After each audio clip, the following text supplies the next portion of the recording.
Good morning, everybody. Thank you for joining us for today's Fujitsu ETSD. My name is Jim DePalma.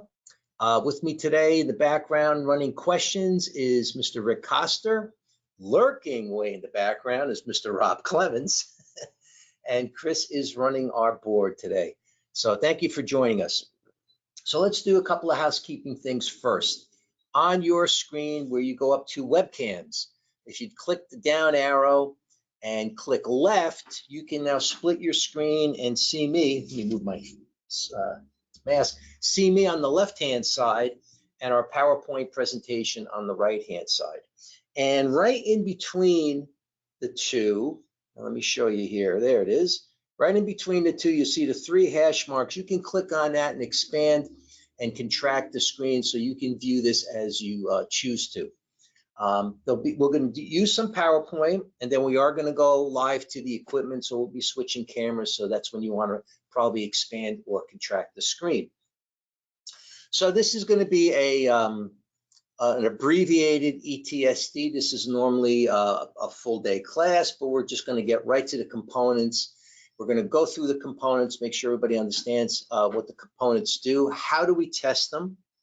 We're also going to take apart an indoor head, which is what we would normally do if we were live in front of you. So if you ever have to get in there and do a deep clean of the unit, or let's say you have to replace the fan motor, we'll show you how to do that. We're going to go through a bit of a PowerPoint to go through how the system works. Why are we DC? What's it all about with the motors and stuff? You know, a little technical, but not anything heavy. And it's important because there'll be times where you're going to be out in the field and you need to troubleshoot the equipment, and we're going to ask you to do a diode check. And that's where we start making DC. And you have to understand why we're asking you to do that, because anything on our Fujitsu equipment that's going to cause an effect, meaning it's going to change air flow, temperature, speed of the compressor, and even in the opening and closing in increments of our expansion valves, is all DC driven. So really, you're really not checking AC on these units. On some things you will, but 99.9% of the time you're doing DC type of checks. So that's why we're going to go over that so everybody understands. Please type in any questions that you have. Rick is very capable with this equipment. He'll be able to answer any of your questions you have. And if there's some really good questions to bring to the group, he'll bring that to our attention and we'll address it. This is actually a very good day for you to be here for a Fujitsu class, because besides myself and having Rick and Rob here, we should be able to answer anything, right? I mean, really, we should. I got two of my best guys in our group here, so we really should be able to answer anything. You also have downloads that we included today that you should download. We have the service tips in there. Excuse me. We also have a worksheet that we want you to use out in the field, even when you're doing your testing, because it's a roadmap to take you to each one of the components that we're going to test today. And the worksheet's going to show you where you're going to place your leads, and your service tips are going to show you what values that you're testing to. So those are two very important items that you should download today and have at your fingertips. And we will also go over the Fujitsu Mobile Technician. So in about 90 minutes, we got a lot of information to cover, so we're going to get rolling. All right, so excuse me again, and let's get moving. All right, so we're going to go over our motors and power. That's the first thing we're going to do, so make sure that we all understand how the system works. And then we're going to go through some diagrams, and then we're going to go through every single component you see on the screen: the diode, the active filter, the inverter power module, the EEV, and basically how do you diagnose and how do you troubleshoot them. You're going to see my meter, we're going to point them out, and we'll go through the testing as best we can without you being here physically doing it. That's the beauty of the teardown class. It's one of our most popular classes. When we can be in front of people face to face, you guys actually do the testing. So as soon as we're able to do that at different distributor locations, you'll see us out there doing this class. All right. So let's get right to it. So electric motors and power, sine wave, pulse width modulation. What the hell is all this about? So in our world, what we're going to do is we're going to control the power coming into our equipment and we're going to convert AC into DC, and then we're going to decide, or our equipment's going to decide, how fast to pulse this to those components that could create an effect. So what's going to happen is we're going to take this AC sine wave, and that's what you're seeing up here.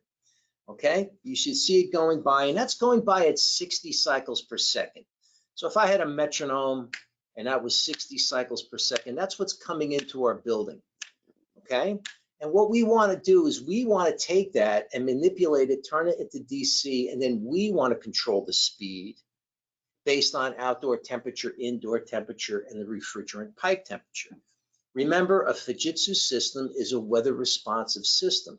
So based on what's happening outdoor and based on what's happening indoor in the environment, the equipment is going to adjust constantly to meet load. All right.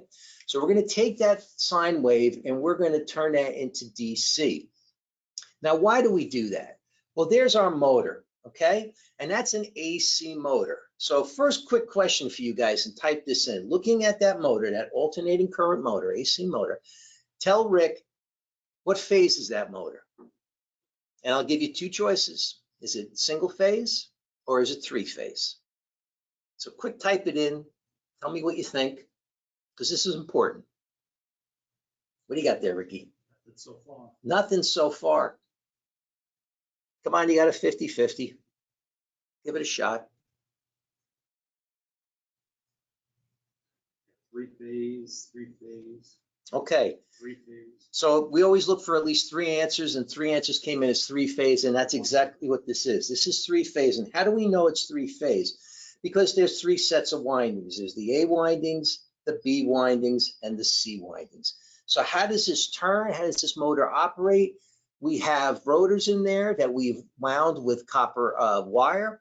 We now put voltage to the copper wire. We create a magnet now out of that rotor, opposite poles, and the motor turns. And since it's three phase, what we're basically building is a sine wave backed up with another sine wave backed up with another sine wave. That was a very simple explanation as to what's happening. So if there's electrical engineers on here, they'll kill me for how I said it, but that's basically what's happening. If this is my single sine wave and now it's three phase, I've got three of them back to back, and that's what's making this motor turn. This motor comes from the factory at one speed. So if you need an AC motor to be a different speed, you have to buy it that way. So this is what this motor is doing, and it's going to run at one speed. So what we're showing you here is there's your three-phase sine wave. So we got a wave in front of a wave in front of a wave. So every time it pulses by, there's another one right behind it. Okay, that's really what's happening here. Chris, seems a little wonky. Is there anything we could do about that? I guess not. All right. So now, if we're going to do a DC motor, what's the difference here? Well, we have permanently magnetized rotors. They're a rare earth material. It's actually neodymium. Most of it comes from China, and it's permanently magnetized. So I don't need any power to energize these rotors. And since they're DC, the moment we apply power, all right, this motor reacts instantly. There's no lead, there's no lag behind or slippage, as we call it. So as soon as we apply power, this motor jumps. Think of a Tesla. If anybody's ever driven a Tesla, you press on the accelerator, it jumps because it's immediate. It's really no different. And what we're able to do now with using DC motors is we're able to control the speed of the motor on demand. And that's what we're doing. And we do that with our IPM module. So these motors come right out of the box, set for a wide range of speeds. So we're going to take the AC, we're going to turn it into DC, and how we're going to do it is we're going to start off at our diode bridge. So we're going to take the AC, turn it into DC. All right, here it comes. All right, so once we change that, and I'll show you how we change that in a second, we can control the speed based on our demands. All right. So there's our cycle, our sine wave cycle. And what we're going to do is we're going to change this with what we call pulse width modulation. And basically what's happening is we're cutting off the bottom of the sine wave and we're just leaving the top. So where you see where it says number 2, PWM pulse width modulation, every single one of those rectangles or squares you can see there, that's the on cycle. That's the positive on cycle. And depending on how much power we're providing to it, it could be, you know, quarter to half to full, all right? But the space in between is the off cycle. So if we need a lot more power or a lot more output from our unit, that off cycle is going to get shorter. We're going to be pulsing much faster because we need more production out of our unit. We hit set point, our unit's going to want to ramp back as far as it can to run at the lowest amp draw. And now that off cycle gets wider and wider and wider. So we're able to do this by using pulse width modulation. So we're still creating a three-phase sine wave similar to AC, but we're doing this in DC. And we're doing this, and we call it actually pulse amplitude modulation, or PAM. So it's still three-phase, but it's going to be in DC. But again, we are not beholden to the 60 seconds per cycle coming into the building. We control the speed based on demand. Another great feature when it comes to using a DC motor is the amount of work output or torque that the motor can create. So as you're looking here on the screen, you see two torque curves. One is for the AC motor, one is for the DC motor. And you notice that the AC motor drops off. So what does that represent? If I had my motor right here on the table and I had a pulley on the floor and I had a belt in between, I energized the motor. Now I put gloves on and I grab the belt and I put more tension on the belt. The motor cannot keep up and hold that torque curve. It's going to fall off. If I do the same scenario, but now I change my motor to DC and I do the same thing and I grab the belt, put more tension on the belt, not only does the DC motor maintain that work output, it uses less power to do it. So that's a win-win. I get more production using less power. It's another reason why we do this. So on this slide, we're showing you here some of our older equipment that used to use AC power versus now the same equipment style or BTU range using DC power. And you can see on the screen how much less power we're going to use. So this is the reason why we're more efficient. We're going to respond based on indoor and outdoor temperature and refrigerant pipe temperatures. And we're going to ramp up and down. And by doing that, we're going to be using less power as the unit's operating. So we're not 100% on and then off. We're going to slowly ramp up. Once we hit our set point, we're going to slowly ramp down. That's important to know because myself, Rick, and Rob, we've been out on jobs. And if the contractor that installed the unit doesn't understand that, he's looking for, like, you know, every time I turn it on, it doesn't come on 100%. Well, that's correct. It's never going to do that. It's going to ramp itself up. We may ramp up to 100%, and then you're going to hear it start to cycle down, and it's going to settle down. And basically what I say, it's going to simmer along. All right, so that's important for you to understand because if your homeowner's not used to the equipment operating that way, they may get confused and think there's an issue and the unit's running absolutely perfectly. All right. So the charts here show you the difference between AC and DC. So I got to power up the rotors on the AC side. On the DC side, I don't have to, permanently magnetized. On the AC side, you're going to have slippage and rotation loss. And what that means is every time that pulse of power comes to the motor, so if you hear that click, that would be the pulse of power. The motor turns actually afterwards. Go, go. Or on the DC side, as soon as we send that power in, that motor turns. So it's go, go, go, go, go, go, go, however we pulse it. All right, big difference there and much more efficient. We can't really change the speed on the AC side, but on the DC side, that motor comes out of the box and it's already set for a wide range of speeds. Again, that's how we grab our higher efficiency. All right. All right, so a little bit of tech here, a little bit on AC and DC motors. I hope that's clear. Any questions on that, Rick? All right, good. I guess I'm getting better at explaining it. All right, even better. So how does this all work? Well, that's how it works. So now when it comes to troubleshooting your DC diagrams, you're going to open up your manuals. We have service manuals, we have our troubleshooting manuals, we have our design and tech manuals. And if I'm looking at a DC diagram, they're the same yet different than an AC ladder diagram. I love AC ladder diagrams. They tell you the sequence of operation, all right? And the DC diagram is basically similar but different. What it's also going to show you is the actual voltage you should be seeing when the equipment is in operation, all right? So we're going to pull off a piece here, all right? And this is out of the service manual here. And this is right out of the service manual for the DC fan motor. So before I move forward, taking a look at this, what do you guys think this represents when you're looking at that? I see 6 pin placements. What does that represent to you? Give Rick an idea. Thank you, Chris. That makes it easier to read for me. Fan harness. Right, that's the fan harness. That's a Molex plug.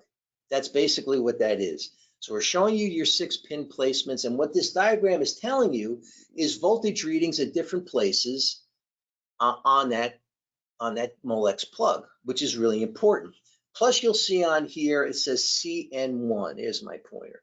So if I was looking at the circuit board and my diagram from my service manual said DC fan motor CN1, I'm looking on the circuit board for CN1.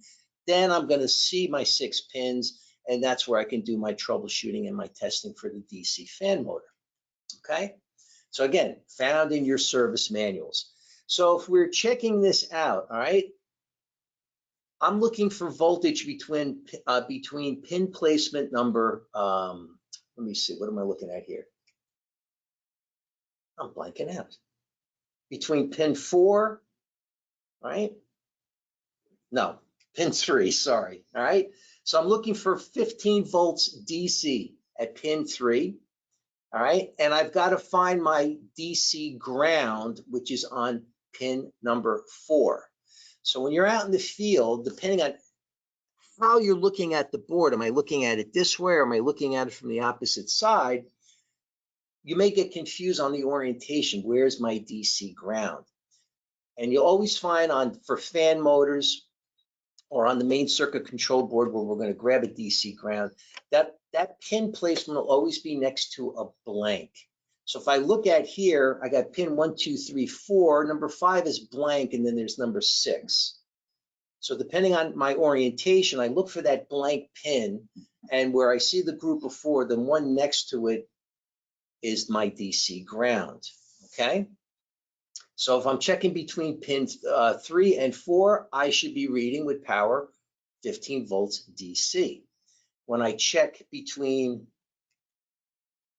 hang on, all right, that's where we should be seeing when we're doing that test, 15 volts, and that's a DC ground, okay, not an earth ground. Very important, all right, because our indoor unit is getting power from our outdoor unit, and our indoor unit has a ground screw on there, which is a DC ground. So we ground to our outdoor unit, and our outdoor unit grounds to earth. So the DC ground is extremely important for you when you're testing, and also in our communication signal between our indoor and outdoor units. So it's really no different than when you're testing your car. You don't have an earth ground. We don't have an earth ground in our indoor units. All right. All right, so we're checking voltage here. So between pin 3 and 4, I should see 15 volts DC. I should see between pin 3 and pin 6, fluctuating voltage of 160 to 300 volts DC. That's what the diagram is telling you. So it's really pretty simple now when I'm checking this out. If I don't see this proper voltage, it's a board issue. I'd have to change that board, all right? Any questions on that? All right. I'm asking about using an AC grounds. Yeah. Now, when we do this class live, I always get somebody in the room. I call it a DC ground. They'll say it's a chassis ground. I'm like, well, let's call it a DC ground so we're all on the same page. And they insist on calling it a chassis ground. Okay. But out in the field, you don't clip to the frame of you don't clip to the chassis. You have to find a DC ground pin on your equipment. All right. All right, so moving forward here, my next slide here, this is showing you an outdoor circuit board. So there's many voltages here. We have to bring power into our equipment. So our incoming power on 99.9% of our equipment is 230 volts, all right? We have a 115 volt system, but everything else is 230 volts. So I can have 230 volts AC incoming power. And we convert it to DC, gentlemen. Anybody have an idea of up to how many DC volts we can have at this outdoor unit when it's up and powered?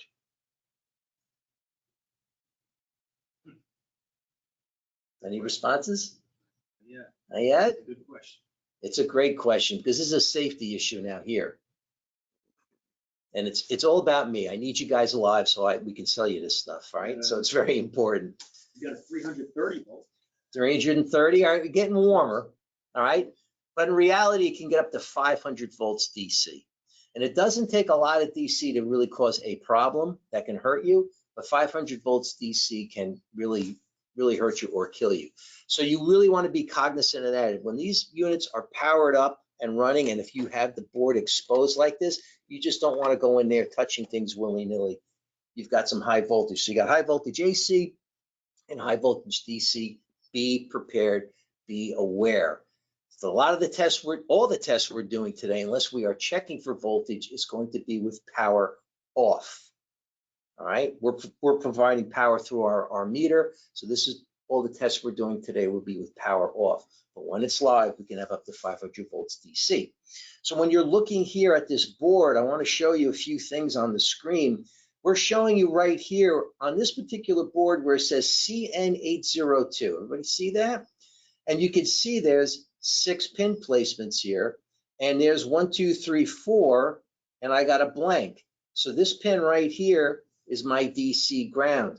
So I'm using that pin placement to now check any and all of my thermistors. So at my outdoor board, you're going to see these different thermistors, and we label them and we color code them for you.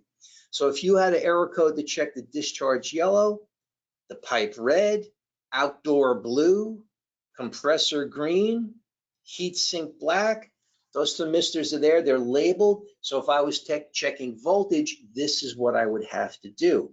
All right, if I was going to ohm them out, this is what I'm going to have to do. You'll also see down here where it says DC fan motor, and you should easily see where the DC ground pin is. DC ground pin again. So on these boards, we have multiple places for you to find the DC ground, and that's how you find it. In your service manuals, it'll be called out on the board. They'll show you the location, the CN802, a CN800, and it's the 4th pin's always next to a blank. So if I'm looking this up, all right, where am I going to find this information? If I'm looking for troubleshooting, it's going to be in service instructions. And if I'm looking for wire diagrams, it's going to be service manuals. Little FYI, if you are not set up, if you personally or if your company is not set up on the Fujitsu portal, and if you don't have a contractor toolbox, you will not have access to these manuals. None of these manuals come with the equipment. You're going to get the install guide for the outdoor, an install guide for the indoor, and an owner's manual for the remote. That's all you get with the equipment.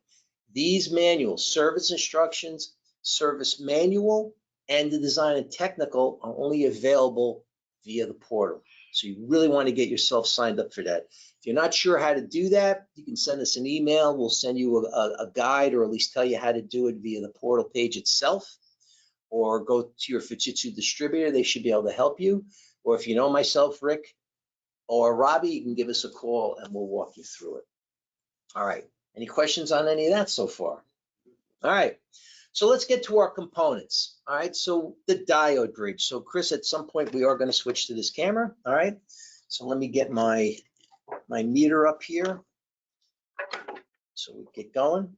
So what does the diode bridge do? All right. Well, it's a series of 4 diodes. And this is where we're going to convert AC voltage into DC voltage. And it's going to do that by clipping the bottom of the sine wave. And then we're going to manipulate it from there with some other components. So a nice way to think about this, just like it says on the screen, is it acts like a check valve, an electronic check valve. So when we do our diode check, we're checking to see that we have voltage flowing in one direction, not in both directions. All right. And it's a pretty cool check. And a lot of times when guys come to this class, this is the first time they've ever done a diode check, okay? And it'll be the first time they ever do it on their meter. So we're going to take this AC sine wave and the diode bridge, which is a set of 4 diodes, and they're going to be sequenced in how they fire, if you want to think of it that way. And we're going to cut off the bottom of the AC sine wave. We're going to cut off the bottom, and you're going to be left with the top. And we call them half wave ripples. So it's a very jagged sawtooth sine wave. And at the peak of each one of those pyramids or teeth is dirty power. And we got to clear out that dirty power. And when we get to those capacitors next, that's what cleans up the dirty power. So the AC voltage comes in, it passes through the diode bridge rectifier, that's its actual name. We clip off the bottom of the sine wave, and we leave those half wave ripples. Go through the condenser or the capacitor, I should say, and it's going to clean that up. It's going to clean up, take away the dirty power, and it shows a flat green line as the sine wave. It's still a sine wave. It's much smoother, and it's nice, clean power. And then from that point, we start taking it through the equipment, and our IPM module will decide how to dish it out to our fan motor, indoor fan motor, outdoor fan motor, our compressor, and our expansion valves. So how do I find my diode bridge? All right, Chris, we're going to move over to this camera.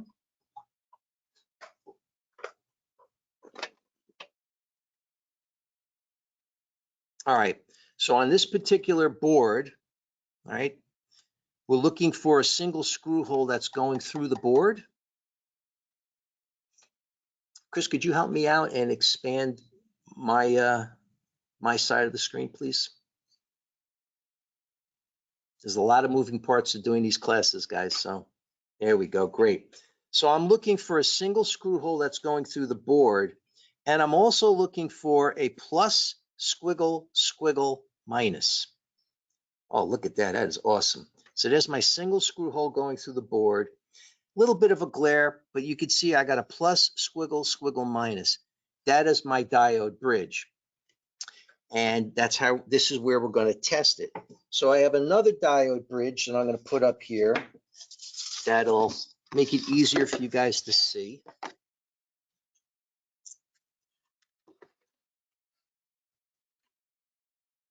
All right. Let me get the wires out of the way. Get my meter in place. Turn that puppy on. All right. So what am I looking at here? I'm looking for that single screw hole. And I see my 4-pin placements, and there's my plus, squiggle, squiggle, minus. That's my diode bridge. So in order to test my diode bridge, I have to set my meter to diode check. So on your meter, you're looking for that type of symbol. I call an arrowhead with a line through it. Okay, it could be black on your meter, it could be yellow, it could be red. Everybody's meter is different. All right, if you have an auto ranging meter, I'm trying to move my meter so you can see the screen. Just 1 second, please. There we go.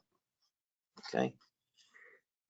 If you have an auto ranging meter, you still may have to hit your select button. Everybody's meter is different, so make sure you know how to use your meter, but you have to have a diode check on your meter in order to do this testing. Okay, so in order to test this, we set our unit to diode check. If you have your worksheet with you, we can take you through how to test that. If the diode bridge fails, we have to change the whole board. There's really nothing we could do. We can't fix it out in the field. So I'm just trying to move to the next screen. Thank you.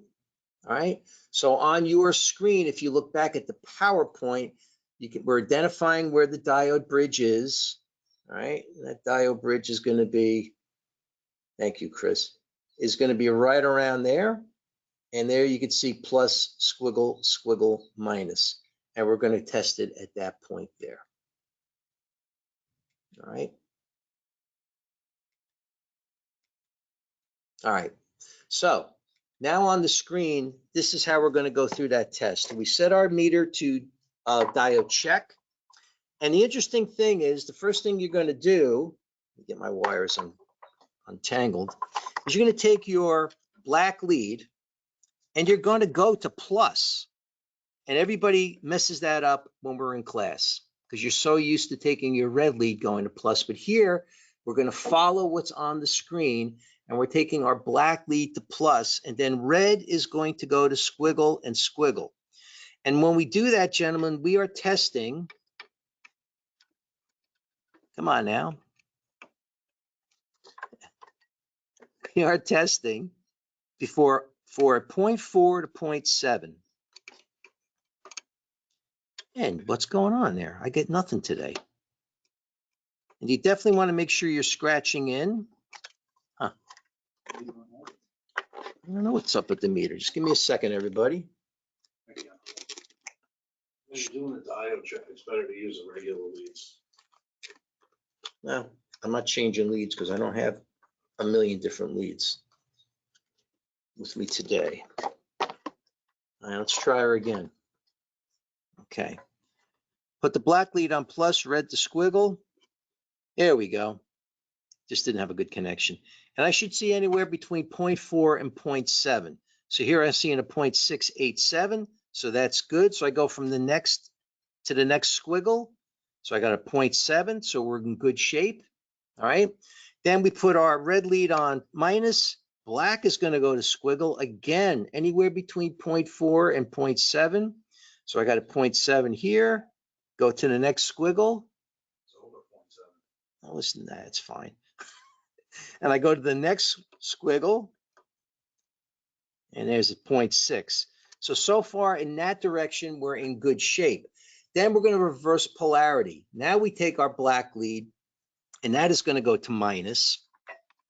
And then red's going to go to squiggle. And what do we want to see here? I want to see OL. This is an open switch. This is what I want to see. All right, so I'm going to go to the next squiggle. I want to see OL. And that's what I want to see here. And our testing is done. Oh, sorry. And we're going to take the black lead.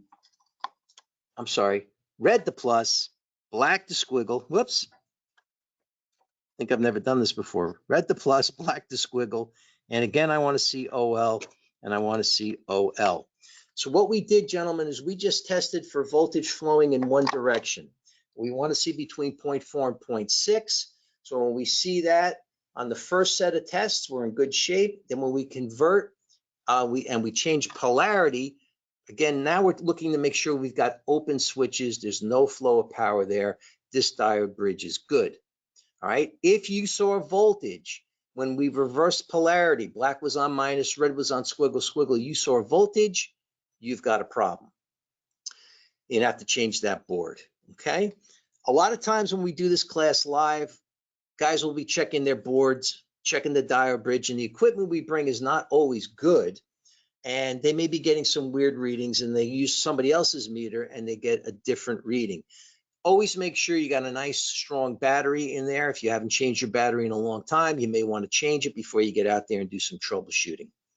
Yes, sir, we got a question. Yeah, we got a good question here. Do the boards need to be disconnected to test the components? For the diode, no. When we do the IPM, yes. When we do the active filter module, yes. Okay. Any questions on that, on how we did it? What? Got some faces from the peanut gallery at me here. All right. So again, very important that your meter has a diode check. So if you don't have a meter with a diode check, you need one. It's as simple as that. Some guys go to these shops with two different meters so they can do these tests. Again, if you have an auto ranging meter, make sure you know how to use it and get it into diode check. All right. So going forward, what's next? What's next would be our active filter module. Oh, sorry. I should have warned you. All right. So we're going to our active filter module.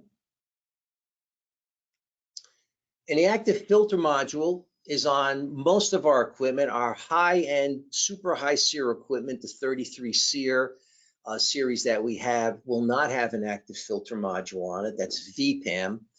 And what the active filter module is going to do is going to take the power after it comes through the capacitors It's going to clean it up one more time, and it's also going to stop harmonics from going back into the system. Now, harmonics is basically interference. It's noise. It's electrical noise that can cause a communication issue with our equipment. And back in the day, if you're as young as I am, there was a thing called black and white TV.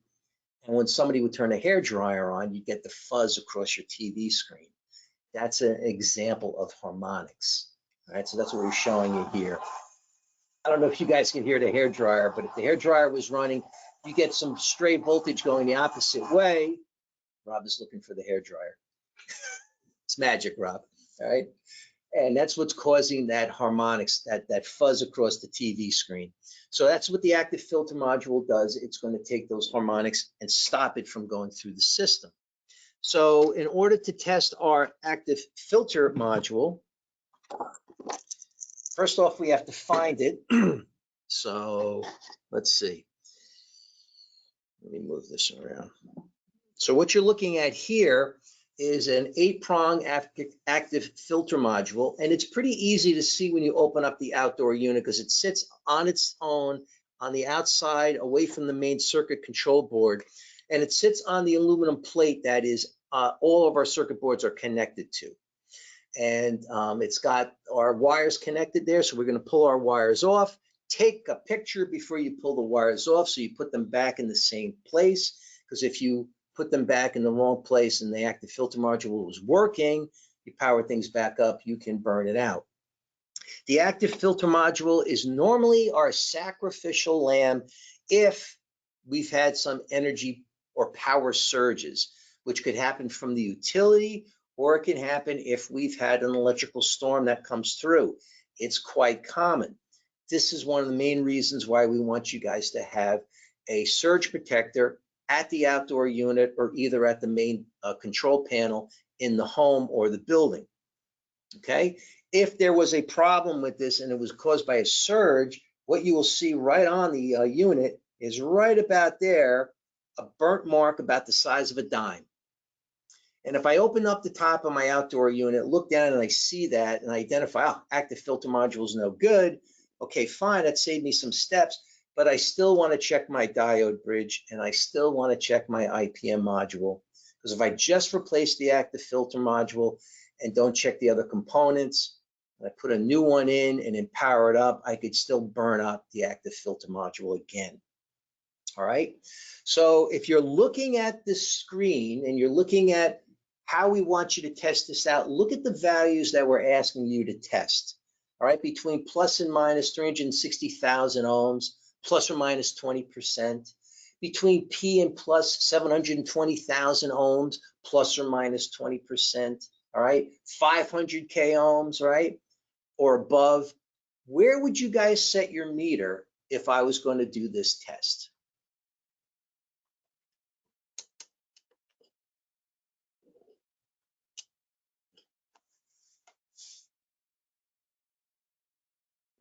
Rob, where would you set your meter?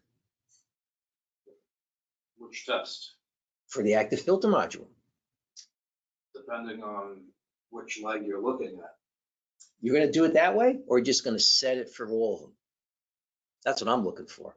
And ohms. You've got ohms, okay, but how many?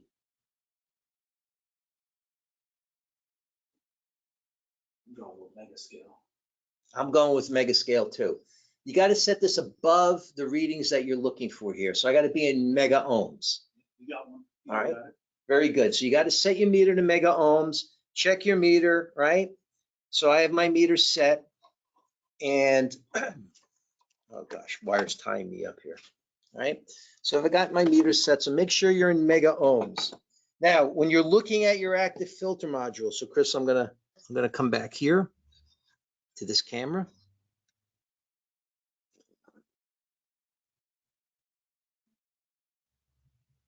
Okay. Thank you very much. Okay, so when you're looking at the active filter module, those test points that you see labeled on our screen here in white, nice big numbers and symbols, is not really what you see out in the field, all right? It's embossed in the black. It's kind of tricky to see. So you're going to have to look really, really close. So you would remove the power coming to this and the wires going to the different test points. And then you follow the tests that you see here on your screen. Now, what's interesting is when we do this live, and I'm asking guys to test, and we're looking at that chart, if I'm testing between plus and minus, and I'm looking for 360,000 ohms, you have your range is from plus to minus 20%. So you got to do a little bit of math out there. So I could be 20% higher than 360 and still be in the good range. I could be minus 20% of 360 and still be in the good range. So that means my range for that first test is from 432,000 ohms to 288,000 ohms. Okay, so you may not see 360, but if I'm 20% higher or 20% lower, if I'm within that range, I'm still good. Okay, so I'm going to find plus, and make sure you put your leads where we're asking you to. So I want my red lead on plus and my negative lead on minus. Okay, and when I do that, I should be getting something. And today we're not getting anything. Maybe I should be checking my battery, boys. You know, maybe I should set it right. There we go. So 0.358, that's 359,000 ohms. I am within range. So not a problem there. All right. Next test between minus and N1. I want to see 0 on my meter. Would you guys please type into Rick, what does that 0 represent? What am I actually looking for here?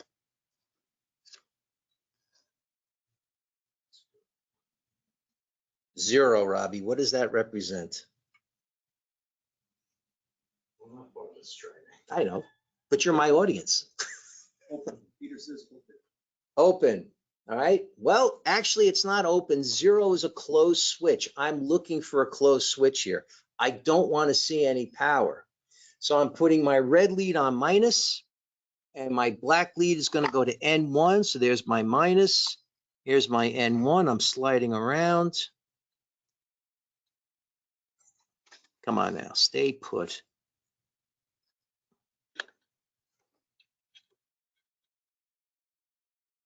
And there's my 0. I'm in good shape. All right, so far so good. We keep doing these tests. So between P and plus 720,000 ohms, plus or minus 20%. So what's my range? From 864,000 ohms down to 576,000 ohms. All right, so we put our red on P. Here's my red. Right, and we're taking, where are we going next? We're going, sorry, what? Red on P. Come on, Jim. I can't see. Yeah, red on P. Come on. Black is going on. This thing is sliding around. I got to take that into account. Black's going on plus. Let it settle down. We had a reading and then it disappeared. Here we go. 722 ohms. We're in good shape there. Okay. Next is going to be L1 to L2. That's 500,000 ohms or above. So red's going on L1. Let's find my L1. Don't cross your leads. Black's going on L2. And we got nothing. This may not be good, gents. Not all the stuff we're checking is good. Oh, God. I'm tied up here, Ricky. It's not in there? Oh, sorry. Hang on there. Hang on there. Okay. Here we go. So I had a reading. It's sliding in and out. So I'm over 1,000,000 ohms. So far we're good there too. All right. Then we go from P to N1. So red's going to go on P. Black's going to go on N1. So red's going to go on P. Black is going to go on to N1. 362, we're good there. Then it's L1, L2 control box. So what does that mean? So I'm going to find my L1, and the control box is actually going to be the aluminum heatsink plate on your outdoor unit. So I'm going to go L1 into my aluminum, and I want to see OL, and I want to go to L2 to my heatsink aluminum, and I want to see OL. That infinity sign on your meter really is going to be as OL. And then we're checking L2 to N2, L2 to N2. Oh wait, Jim did it wrong. Follow what it says on there, guys. Red goes to L2, black goes to N2. All right, 800,000 ohms or greater, and I'm at 1 million change. So this active filter module is actually good, okay? So really the hardest part of checking this unit is setting up your meter properly. This is what we normally see when we do the class. Guys don't set up the meter properly, so now the readings they're getting aren't correct. Or they do set up their meter properly and they're not putting their leads where they are supposed to be, as you saw me struggle a couple of times as the unit's sliding around. Any questions on that, gentlemen? All right, we're looking good. All right, so what's next on our hit parade? All right, and again, this slide is showing you why this would fail if there was a spike of voltage from a lightning strike or something directly from the utility. This is where you would see it out in the field, so you could see it out there. And on this one here, it's an 8-prong. Sometimes there's 6 prongs, and if there's only 6 prongs, you can only test up to 6 times. Nothing to worry about there. All right, you only can test what you can test up to. The other important thing you see here is how this is mounted to the aluminum heatsink. I do have a pink sheet behind it, okay, and I also have paste. So what we're asking you here is if I'm replacing this, and there is a pink sheet that this was connected to, I have to remove the pink sheet, clean off my heatsink, the aluminum plate, reinstall a nice fresh pink sheet, which is going to come with the replacement item. All right. Then I have to take my active filter module and I have to paste up with heatsink paste that again comes with it from corner to corner. All right. You must put the heatsink paste on here. So if there's a pink sheet, I reinstall a nice clean pink sheet, put my paste on, screw it down, and I'm good to go. If there was no pink sheet on the job, all right, you don't need to put a pink sheet there, but I always have to put the heat sink paste. So any board I replace, if it's the main circuit control board with the diode bridge and the IPM module, I have to put heat sink paste on the back of those items. And if I have to replace my active filter module, I must put the heat sink paste. Again, if there's a pink sheet there, I replace the pink sheet. And if there is no pink sheet, no problem, but I need to put the paste. Okay? All right, so going on. All right, so next is going to be the inverter power module. So we've taken our incoming AC, we've gone to our diode, we've converted it to DC, the capacitors store power and clean it up. Now the power goes to my active filter module, which is cleaning up the power one more time, stopping harmonics from going back, and then I get to my inverter power module. So as you can see on the screen, the inverter power module has its wires coming off of it, the harness, it goes directly to the compressor. This is the item that's going to figure out how fast to pulse the DC power directly to our compressor and our indoor and outdoor fans and our expansion valve or valves, okay? It's on the same board as our diode bridge. This is the back side of the board. This is what you would not see out in the field because this is what's pasted up and screwed down onto the heat sink, all right?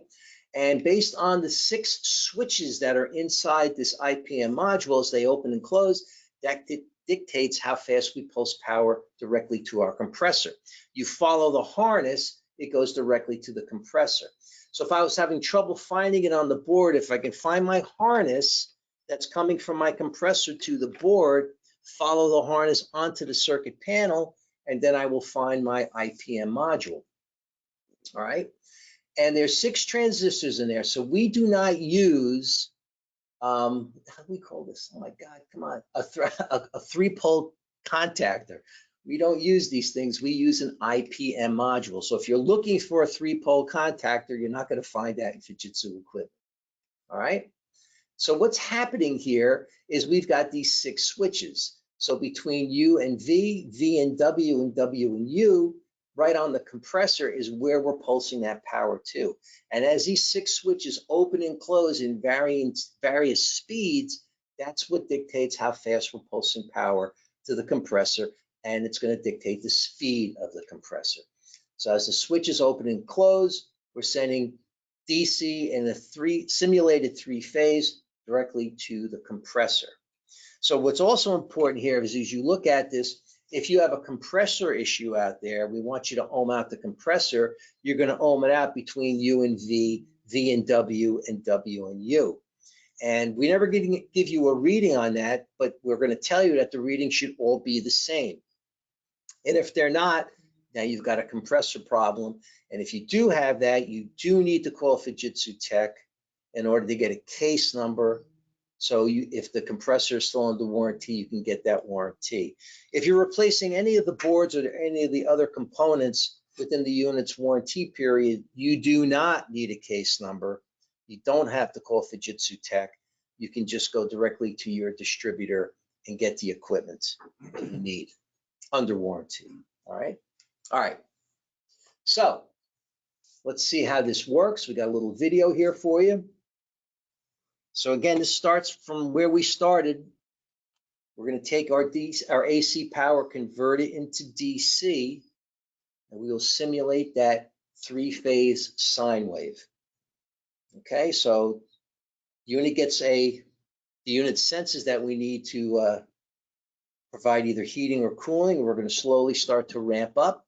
Right? We do not come on at 100% right away. We start to ramp up, so we can be operating from 1,000 RPMs up to 6,000 RPMs. Once we hit our room set point, then we're going to start to ramp back down, and we'll run at our lowest RPM as possible. One other thing to remember, if you've never played with our equipment before, is once we hit room set point, we roll back down, and then the unit is satisfied. The outdoor is going to turn off, but the indoor fan will always be running. But it's going to run at a very, very slow speed, and we need to do that so we can capture the room air, the return air, so we know the room temperature, because the indoor unit is telling the outdoor unit whether to come on or not, and when it does, how fast to run. All right, so when we identify our IPM, we're going to do these tests. So Chris, we're going to go over to this camera.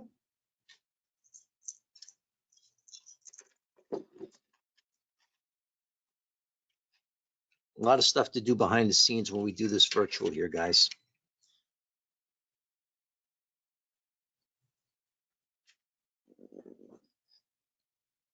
And if you can open up my screen, please. Thank you. Perfect. All right.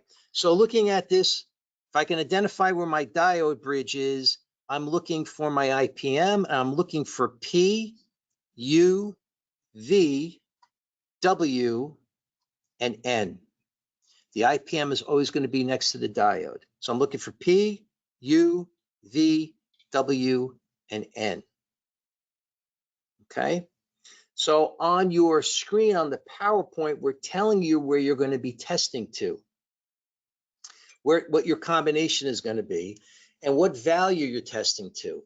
So when I test between P to U, P to V, P to W, I'm looking for over 200,000 ohms, and they should be plus or minus 20%. And then all 3 of those should be within the same range. Then when I test from N to U, N to V, N to W, it's the same thing. I'm testing for over 200,000 ohms, and they should be within 20% of each other. What you'll find out in the field is when you do this test, you may be seeing 500, 600, 700,000 ohms on the P to U to V to W. And then when I go to N to U to V to W, it may be a different number. But as long as those 3 are within the same range, and the top 3 are within the same range, and we're over 200,000, we are in good shape. So I'm still going to leave my meter in mega ohms. All right. I'm going to put my black lead on P. Red's going to go to U. So I'm seeing 6 and change. I'm going to V. Again, 6 and change. And I'm going to W. Again, 6 and change. So with all within 20% in that testing. So we're in good shape. Now I'm going to put my red on N. And I'm going to go to N to U.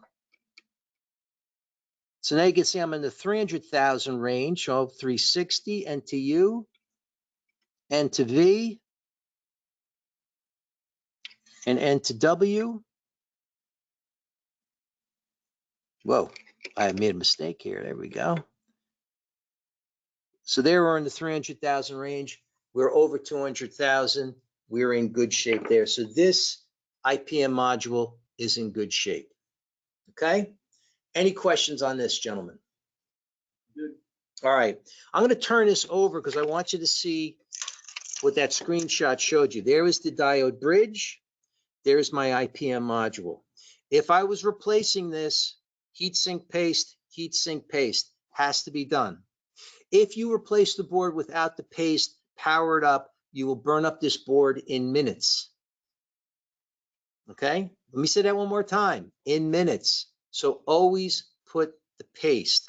The reason for looking for the screw holes, because you will see single screw hole for the diode, 2 screw holes for the IPM, going through the components is so we can screw the unit down and get good contact to my heat sink, the aluminum heat sink. And with the paste fills in the irregularities on that aluminum heat sink. I get proper heat transfer out of these circuit boards. And as my outdoor fan is running, we're moving air across the heat sink and dissipating this heat. This is another reason why you always want to make sure the outdoor unit is clean and we don't have any debris or anything in there that can stop this process from happening. Because if I get too hot at my circuit boards, I do have a thermistor on here. It's the black thermistor. It's the heat sink thermistor, and that will turn us off because the unit's trying to protect itself if the components get too hot. There's a thermistor right on the compressor, the green thermistor, and if the compressor gets too hot, it's going to turn the unit off. You okay there, Robbie? Yeah. All right. Everybody heard you sigh. I was yawning, sorry. Oh, I must be boring you. No, never that, never that. All right. Any questions on that, gentlemen? Good shape, Ricky? Good. All right. Good. So when we put this all together, oh, Chris, can I have the clicker back, please? There we go. Oh, I'm sorry. So next is going to be the expansion valve, the EEV. So let me make a change. So the EEV out in the field, we can do a few things. Let me go back over here. So out in the field, this is what the expansion valve cap looks like. Underneath it is a coil. So we are going to be pulsing DC to this coil. The actual valve itself has got a permanently magnetized rotor on it. And as we pulse DC to this coil, that's what's going to allow the expansion valve to open in 500-step increments. So this is very precise refrigerant control, so we can deliver the proper refrigerant as the unit is running. So out in the field, there's a few physical tests you can do. You can see this clip here. So if I feel that I have a problem with my EEV, I can go out, find the valve, and put my hand on it and press down. And if I hear a click, that means that the cap was just loose. If I press down and there is no click, then I know it's on there. I can remove it and check to see if there's any corrosion in here. So if you're along the Long Island coastline or the New Jersey coastline, we tend to see corrosion that can build up in there. If I can take a rag and wipe it out and make it clean, then fine. If I can't, I'd have to replace this cap. Okay.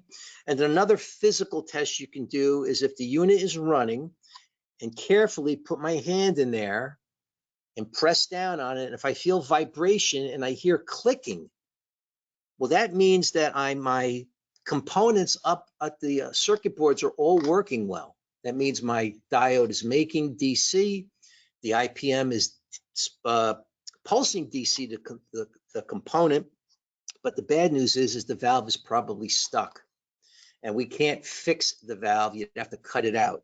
So that's why it's very important that when we do our connections, that's why we want flare nut connections. If you're going to be brazing out there, you got to braze properly. Otherwise, we can get some debris at our EEV, and that can cause problems.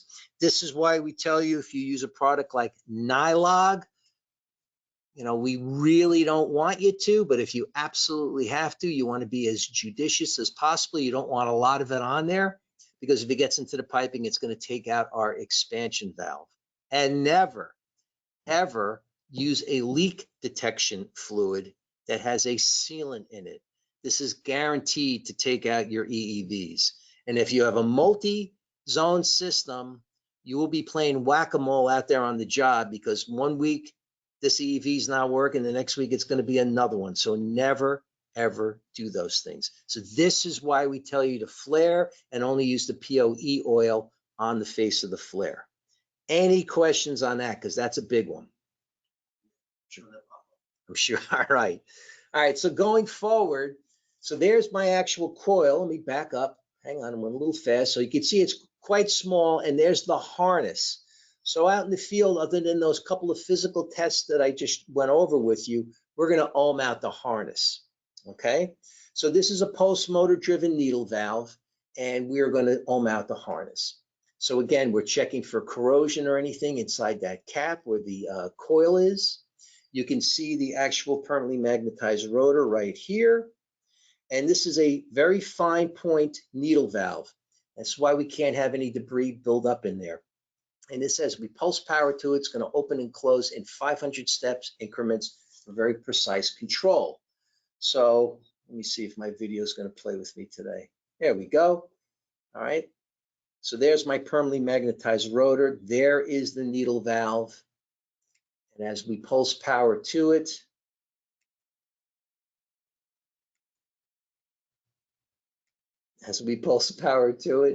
it should, and there we go. It should be turning and moving up and down in 500 step increments. So this is one of the things that we want you to listen for when you install the system for the first time and power it up. Outside, you're going to hear, if it's a multi-zone or even if it's single zone, you'll hear tick, tick, tick, tick, tick, tick. And that's what you're hearing. You're hearing the EEVs closing. So they're shipped to you in the open position. So be aware that when you're doing your initial setup, you set everything up and you do your vacuum, and then you do your pressure tests, and then you pull, and then you release the vacuum and put the refrigerant in. Then after all that's done, that's when you apply power. Otherwise, your expansion valves, the moment you apply power, they go to the closed position. So you want to do all that first before you apply power to the expansion valve. All right. So on this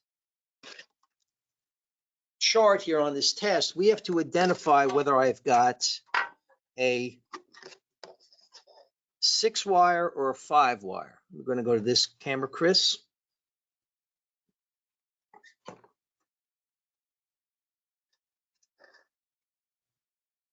And can you expand that for me, please?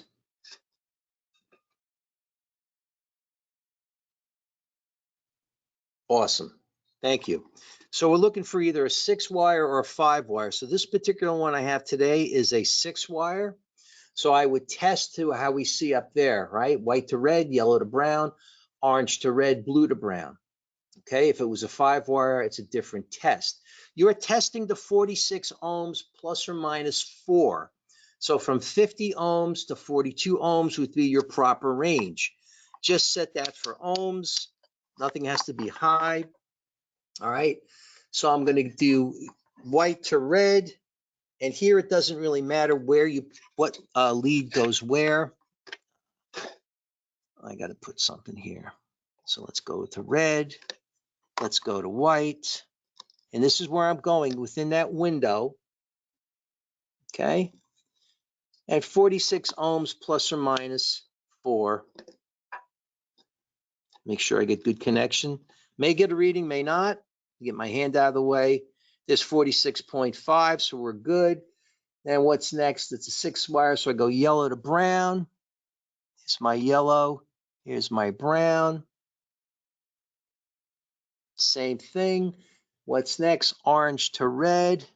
Orange to red. Same thing, and then blue to brown. So we're in good shape there. So this harness ohms out correctly. Now, I want to point something out to you. If you've been paying attention, you see these needle tips I've been using? This is what you want to use.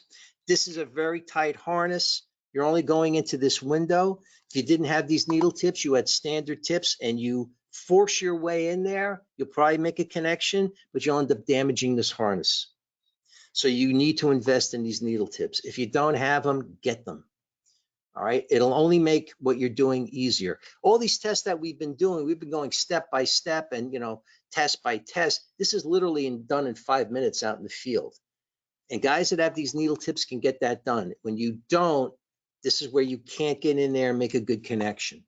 And if you are talking to your TSA at your wholesaler, or you're talking to any of us here at Wales Darby, because we are TSAs, or Fujitsu Tech, and we're asking you for a reading and you say it's good, standard, or normal, we can't help you because we actually do need a number.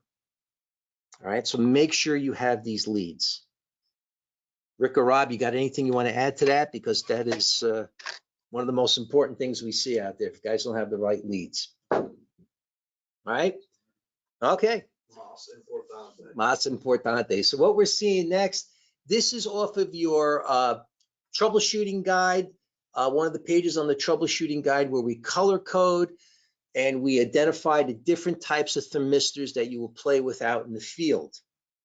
And based on temperature and the type of thermistor it is, we'll tell you what that based on that ambient air temperature, what your ohm value would be.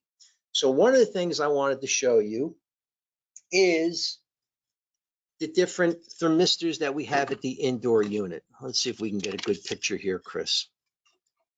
All right. When this is all said and done, everybody gives a round of applause to Chris because she is working hard, flipping cameras, changing the screen for me so I could see stuff. This is not easy, guys. So what you're looking at here, this is right off of an indoor wall unit, and here are the two main thermistors. What I'm holding right here is the pipe thermistor. This is going to sit in a copper well, and what you see right in here is a bullet, and that's the air thermistor. So these two thermistors are sending information back to the outdoor unit, telling what's happening inside, and then the outdoor unit would turn on based on a demand, and then we would take that unit up to set point. So why am I showing you this? Take a look at this harness, guys. Whoops. Take a look at that harness. This particular one is a Molex plug, and look how tight that window is. And I want to show you this one because this has been through the ringer because they didn't have the right tips and they damaged the plug. And this is something you do not want to do, okay? So when I would be out in the field, depending on air temperature and or voltage and type of thermistor, you'd go through the test. So on the chart, we're showing you a room temperature thermistor and a room temperature thermistor with board, all right? Indoor pipe thermistor with board. So if it's got the Molex plug and I can unplug it from my outdoor unit, I'm going to go with my room temperature thermistor and I'm going to go with indoor pipe thermistor. I would have to know my ambient air temperature and I would check it from the harness. So I'd really just go to this area here for the pipe thermistor, and then I go to this side here for the air thermistor. And if I was looking at the screen, and let's say it's about 70 degrees where I am now, so there's a 68, there's a 77. If I went to 68, I would be testing the room temperature thermistor for 12.54, and the indoor pipe thermistor to, what does that say? 62.91. Out in the field, that may get tricky if you don't know the actual air temperature and if you don't have the components to measure that. So we could check for voltage coming from the board. Ricky, is that 15 volts DC coming from the board? 5 volts. 5 volts, 5 volts DC coming from the board. So if you're talking to Fujitsu Tech, they may say, hey, let's just check for voltage from the board. And if you see 5 volts DC coming to the thermistors are good. If that voltage wasn't there, it'd be a board problem. You'd have to change that out. Sometimes the board, and I didn't grab the board that I wanted to. Just hang on a second. I think I got one right over here.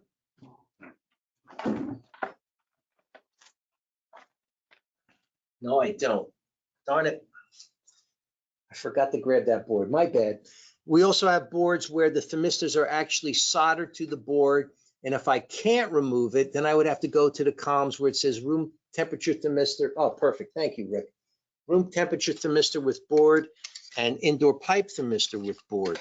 And this is what I'm talking about here. If you see something like this, all right, I have to get my leads in here, gentlemen. Whoops. Get my leads in here. All right, if I try to pull that out, I'm just going to break it and I'd have to replace the board. So then this is the reason why I'd have to go to a different column where it says room temperature thermistor with board or indoor pipe thermistor with board, because the thermistors are soldered to the board. Okay, thank you, Rick. Appreciate that. Any questions on that, gentlemen? Good. All right, so if we put this all together, how does it all work? Well, there's everything that we just tested. So indoor power is coming into the outdoor. That's at your L1, L2, or terminals 4 and 5. All right, so that's my 230 voltage coming in. I hit my diode bridge. Okay, so there's my AC sine wave. I hit my diode bridge, which is now going to convert that to DC. My capacitors are going to clean it up. It's going to go through the active filter module one more time. Now, information coming in from the thermistors. If you look at the bottom here, you're going to see the thermistors here at the bottom. That's the only arrow coming in. That information coming into our equipment is what's going to tell the IPM what's going on, and then the IPM will simulate 3-phase in DC directly to the compressor and both of our fans, our expansion valves. That's what's happening on our outdoor unit.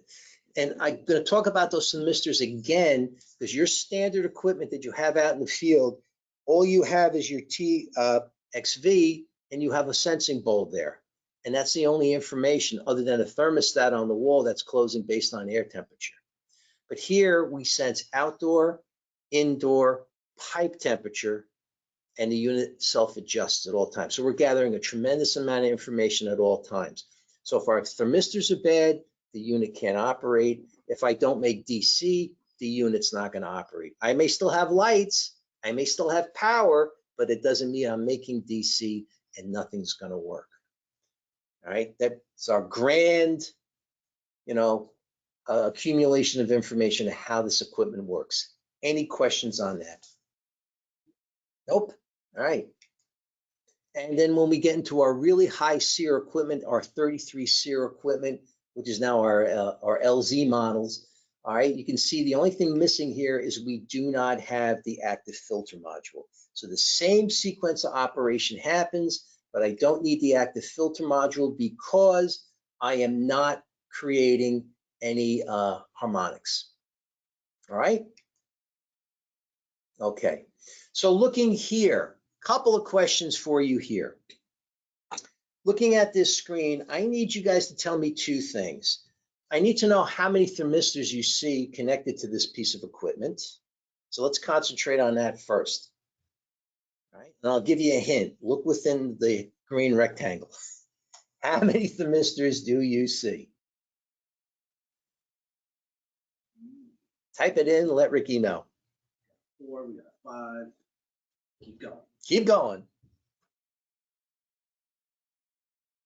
9. Got a 9. Excellent. And there are 9. All right. Now, take another good look at this and tell me what size is this unit, or how many heads get connected to this unit. And if you can tell us how you figured that out. Ooh, bonus. Got 4. One direction. If somebody gets this answer, you can get lunch with Rob. Got 2 heads. Nice, 2 heads. Can that person tell me how they figured that out?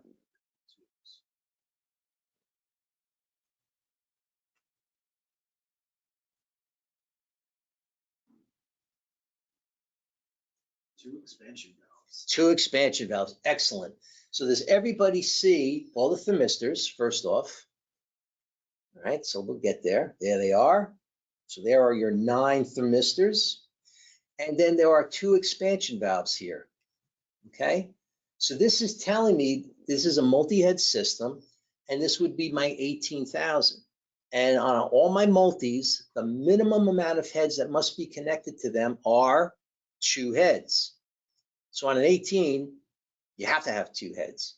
On a 24, you can have up to 3, but you have to have a minimum of 2. So a 24 comes with 3 expansion valves. The 36 comes with 4, so I can go from 2 to 3 to 4 heads. And my 45 comes with 5 expansion valves, so I can have from 2 up to 5 heads. So this is why this is a heat pump system and not a heat recovery, because we are sharing the same refrigerant circuit. We just have individual expansion valves for each head. So that gives us a couple of interesting things. It's going to give us zoning right out of the box, and zoning is comfort. That's a good thing, all right? But this is why on a Fujitsu Halcyon system, this is your residential stuff, I have to be in all heating mode or all cooling mode. If I have 1 or 2 heads in different modes at the same time, you're going to get blinking lights, unit's not going to operate, and that's the reason why. There's nothing wrong with the equipment, it just has to all be in the same mode of operation. Phone call to Mr. and Mrs. Smith, make sure you're in all heat or all cool, and then your system is going to run. All right, so on these pictures here, we're showing you the placement of our different thermistors. So here's our green thermistor out at the compressor. Here's your outdoor blue. This is what's telling us what's happening outdoors, okay? So airflow around this is important too. So this is going to be something to think about when you're installing the equipment, or if you're servicing the equipment and there's a lot of bushes or arborvitaes or azaleas or something in front of the equipment, right? I need good airflow. So that's very important there. All right, so how does it all work? The EV is controlled by our algorithm. That is the software. That's what makes Fujitsu Fujitsu. You can't tweak that. It's what's on the circuit boards, and it adjusts the entire refrigerant system on demand. So we control the speed of the compressor, the size of the metering device, indoor and outdoor, fan speeds, and each zone gets its own EEV. That's comfort, that's efficiency, and it comes with that right out of the box. That's not an extra you have to buy. So that's another important selling point when it comes to this equipment. Any questions about that? All right. So we measure with our thermistors, we make decisions in our IPM, and then we take action by pulsing DC to those components. That's what's going on here. Oof, my stomach, excuse me. All right. So we control everything with our software, we monitor, and that's how we operate, okay? Any questions? All right. So Chris, if we're going to stay with this camera, we can shrink up the PowerPoint. And gentlemen, what we normally do live is we do take an outdoor head and take it apart. That's a great picture, Chris. Perfect. Because a lot of times guys will say, or I've had guys come to the class for one reason only. How do I take this apart? I either have to change the fan motor or I have to do a deep clean on the unit, and I've never taken this apart. And that can get tricky out there in the field if you've never done it before. So write this down, gentlemen. We have a site, it's a website, it's called fujitsugeneral.zendesk.com. And Ricky is an expert with that site, the fujitsugeneral.zendesk.com. And the reason why I'm telling you to go there, if you open that site up and you click on Halcyon, then you scroll down the screen, you will see videos on all the testing that we've done and videos on how to take this head apart. So stuff you can go to the review and practice. All right, so it's always a good thing to do. All right, so how do we take this unit apart if I have to clean it? Well, let's figure out why we had to clean it in the first place. Because generally, when you install our equipment, you really only have to check the indoor unit for cleanliness really every 2 years. But if I have to go there because my fan wheel is caked up with a lot of junk, gentlemen, what you have to do is check to see the hole that you brought the line set through. And it may have been sealed from the outside or it may not have, but it also has to be sealed on the inside. So we want to seal both sides of that hole because remember I told you that this indoor fan never shuts off as long as the unit's got power. And I could be sucking in outdoor air all day long. That also means I could be sucking in debris, moisture, dirt, pollen that is going to end up building up on the wheel, and that's going to cause a service call. If there's some foul smells flowing through the house and even the outdoor side has been sealed, the indoor side may not be. And Rob and I were recently on a job that was having some issues, and the outside was sealed, but not the inside. And it came through the side of the house and then went through the attic before it got into the room. So it got to that knee wall and then came into the room. So now we were open to the attic. So any smells or any debris, any dust, actually fiberglass particles, we found all over on the indoor unit. So seal it on the inside and the outside. Even if you got a job where you're coming through a knee wall like that through the attic, make sure you're sealed at that knee wall too. All right, so how do I take this apart? Let's go through the process. Well, obviously this is going to be up on the wall. And believe it or not, on the wall is easier than how I'm doing it right now. So we're going to open the door. Gentlemen, don't grab and rip. All right, you got your 2 hinges here on the side. I'm going to press them in and the door lifts off. So that's simple, that's easy. Okay, I'm going to take out my filters. Filters come off to the side.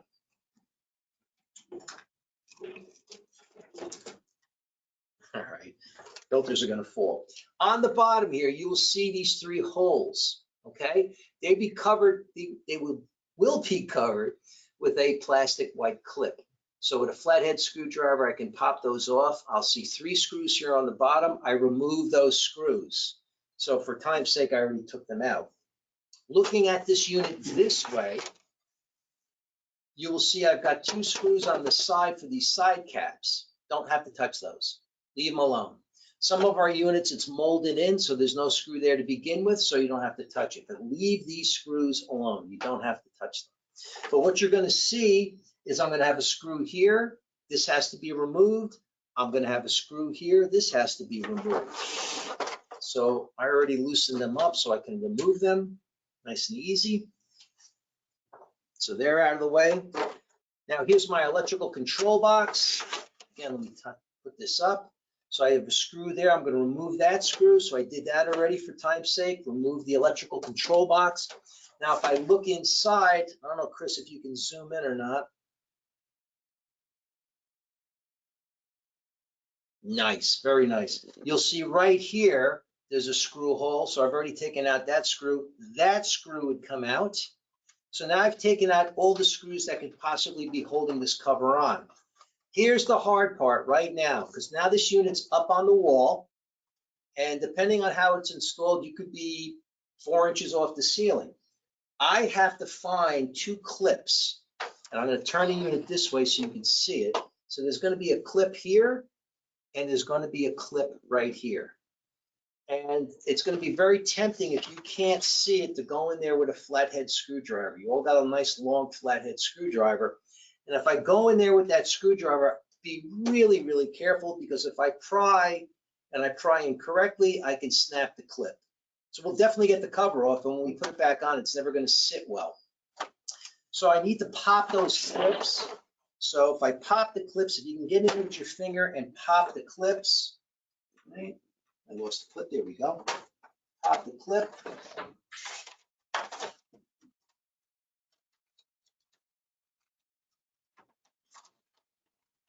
Now I'm wrestling this by myself. All right, so the clip has been popped.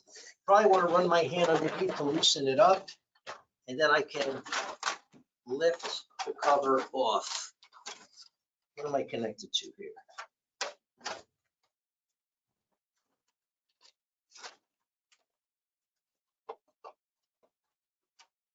Got all my screws out, boys. What's going on?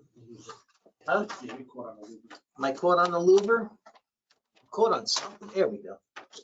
Here we go. And now the cover lifts off in one piece. Okay. Again, it is easier hanging up on the wall. I'm wrestling with it here on the table. All right. So now at this point, how do I get this apart? So right over here on this side is my electrical panel. I've got a couple of screws there I've got to remove. So I'm going to take a screw off here.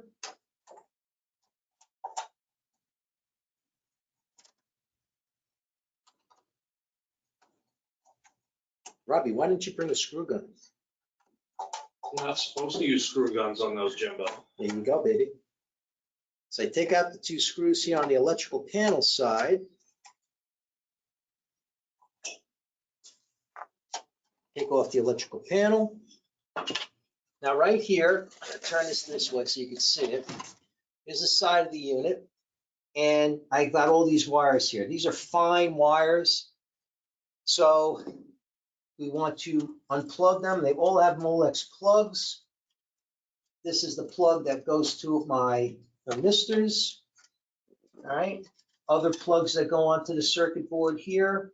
Unplug them. They only fit where they come out of. Okay. You may want to take a picture before. This harness right here, this is the harness to the fan motor itself. Be aware of its placement, how it comes through on the bottom, all right, through this particular hole, because when you replace the fan motor, if you turn the fan motor, the harness can now be on the top, and now you'll pinch it when you try to put the unit back together. So you don't want to do that. You want to make sure you put the fan motor in so the harness is underneath and going through the same hole. So I would unplug this from the board, right? Move that out of the way, move these other wires out of the way. I got two more thermistors here to unplug. Okay. I can move these wires out of the chaseway. Nice and simple, easy does it, so you don't destroy anything. Okay. Get them off to the side. All right. And I've got a screw. Where's my screw? It's going to be this one here. I'm going to unscrew this screw.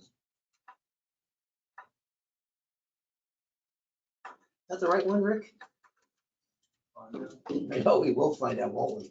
No, if it was the wrong one, I always do that. It's the one on the bottom. My bad, gents. All right.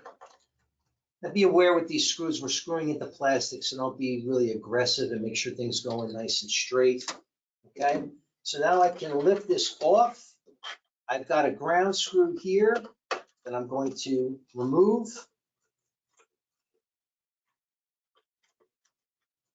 Don't break the ground wire. Okay, and now I can get my electrical panel off to the side. Okay, so now at this point, I've got a screw here and a screw here. So we only have 4 screws now holding the whole unit together. We're going to take off this screw. Same thing here on the bottom.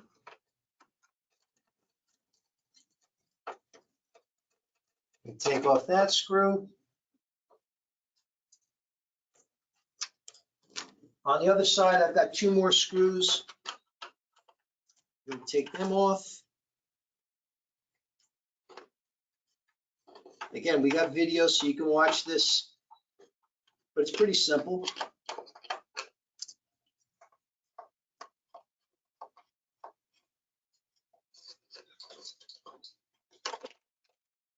And don't lose the screws, as you can hear one rattling around. All right. So everything is off to the side. So now at this point, around,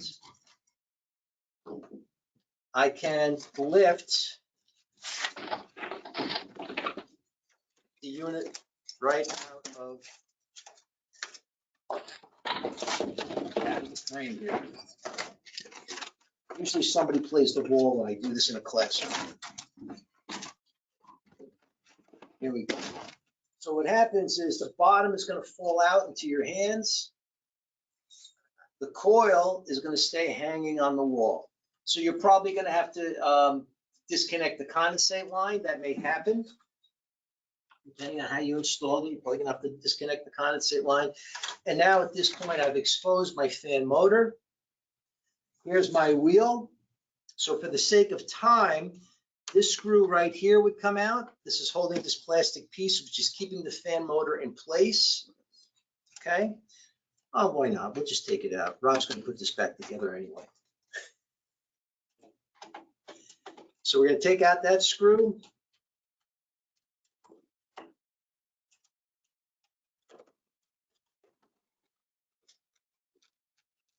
Oh my gosh, Robbie, this one's on for good. We're going to wiggle off this plastic piece.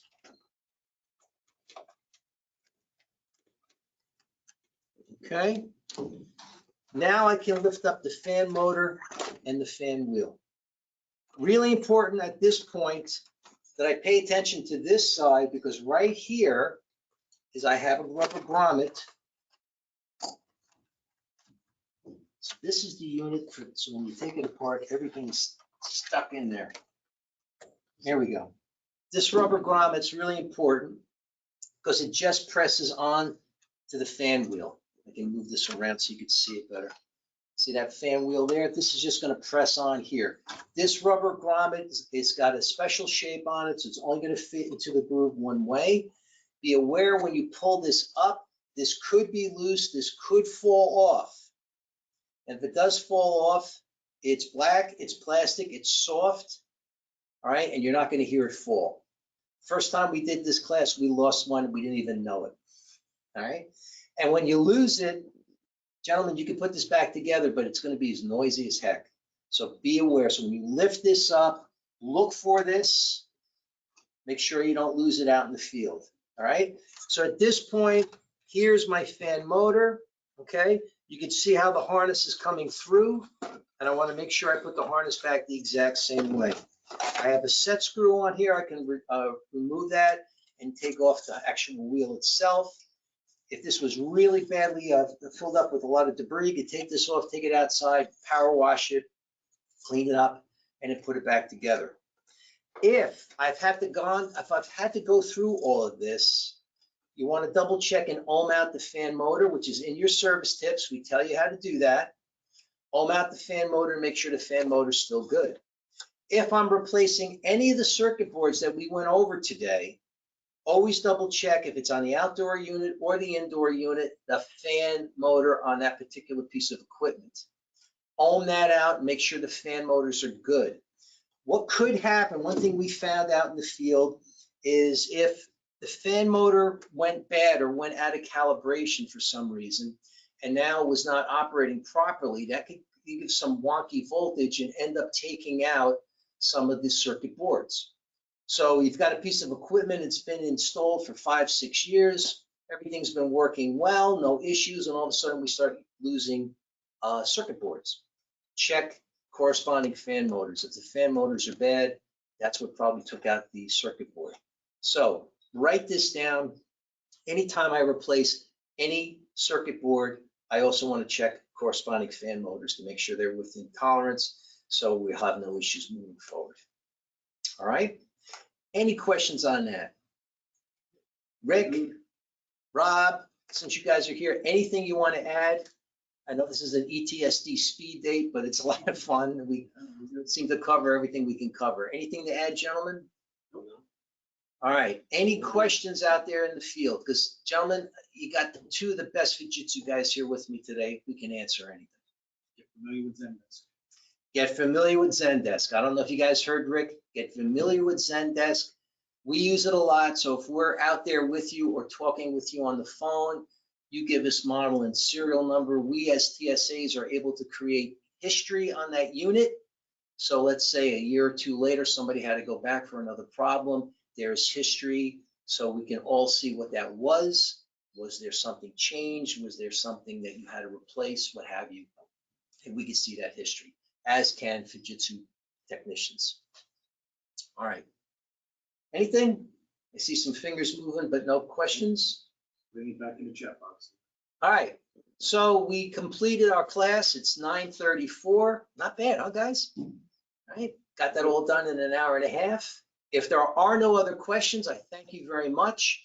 Our next class is going to be this Thursday. It's Fujitsu Wi-Fi, correct? Got it. All right, it's Fujitsu Wi-Fi, and Rick is handling that class.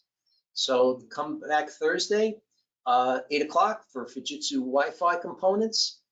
And if you want to see any of the videos that we have produced, you can go to walesdarby.com, click on the training tab, and that will take you to HVAC Insiders. And from there, you can see any of the webinars that we've produced, or you can go directly to HVACinsiders.com. And again, you can see any of the webinars that we have been producing since this pandemic started. So if there are no other questions, I thank you very much for your time today. And hopefully we see you out in the field helping you sell a Fujitsu system.